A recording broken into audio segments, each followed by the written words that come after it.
Okay, let's dive into this. Today, we're going to fundamentally deconstruct and completely rebuild something you interact with every single day.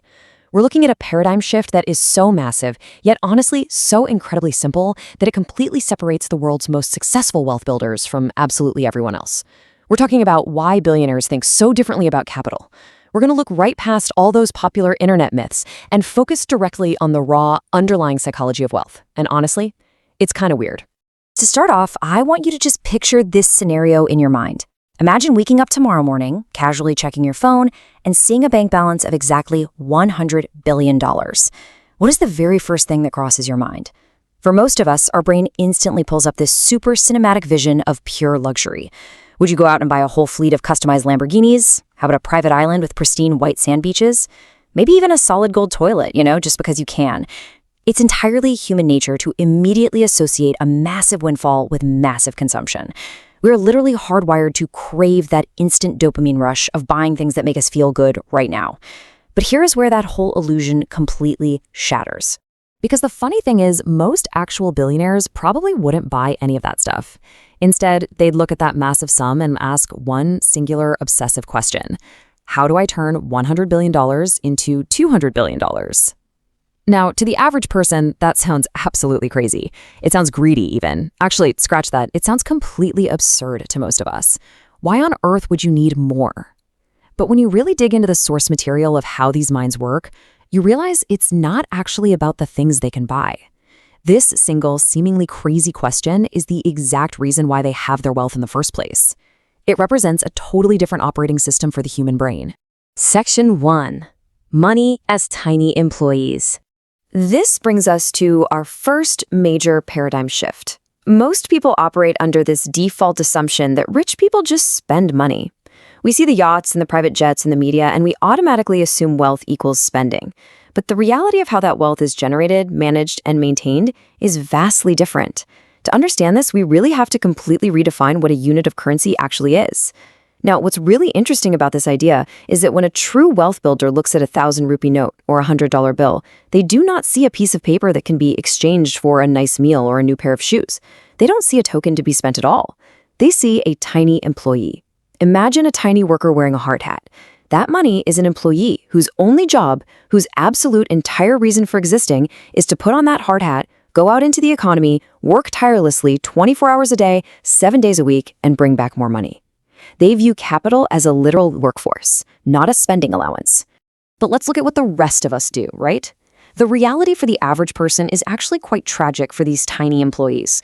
We go to our jobs, we put in the hard hours, and we effectively hire money.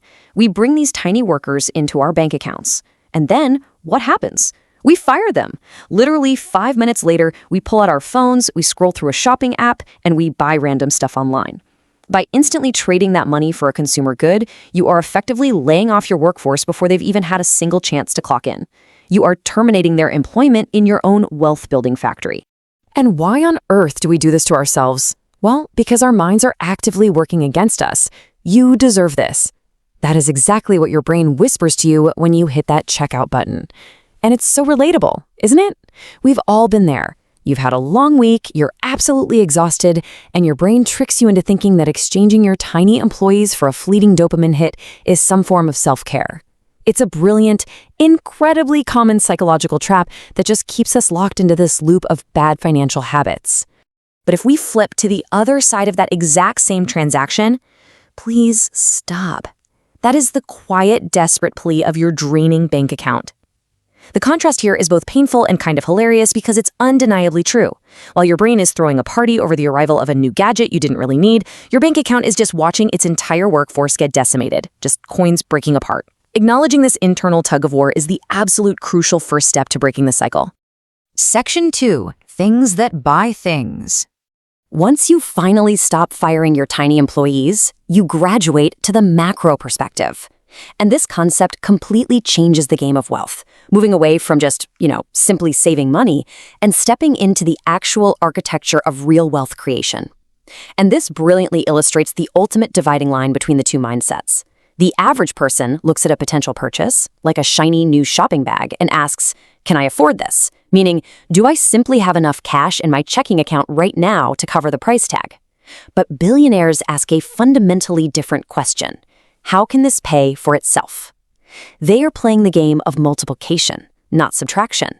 They don't just buy static assets. They buy things that buy more things. Think of a young Warren Buffett who famously pooled a few dollars in high school to buy a single-used pinball machine. He didn't spend the profits from it. He used those tiny employees to buy another pinball machine and another until he had a small empire. They acquire assets that generate their own workforce. Let's move on and see how this builds, because this simple three-step metaphor perfectly encapsulates how true investing actually works. Step 1, you plant one tree. You take a tiny employee and you invest it. Step 2, the tree grows. Now, this is often the hardest part for most people because you have to just leave it alone. You have to let time and compound interest do the heavy lifting, completely resisting the biological urge to chop it down for immediate firewood.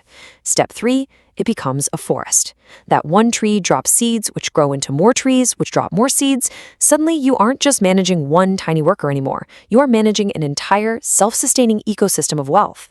So the crucial point is this. Building wealth is not at all what popular internet culture tells you it is. It isn't about skipping your morning coffee to save a few bucks, and it definitely isn't about acting like some superficial motivational quote on Instagram. The reality of wealth is far less glamorous, but far more effective. It is simply about making small, calculated decisions repeatedly over a long period of time. It's about consistently planting those seeds day after day until your entire mindset shifts. Section 3, changing how you think. We're bringing this whole analysis home to a truly liberating fact. Money does not care about your intelligence. It doesn't care about your background, what degree you have, or how clever you think you are. It cares entirely about the frameworks you use to make decisions. So the challenge for all of us is to replace our default financial programming with this new, highly effective framework. The next time you earn money, even if it's just a little bit, stop. Take a breath. Don't look at a new pair of shoes and ask your default question, what can I buy? You've got to disrupt that pattern completely. Look at the gears of multiplication instead.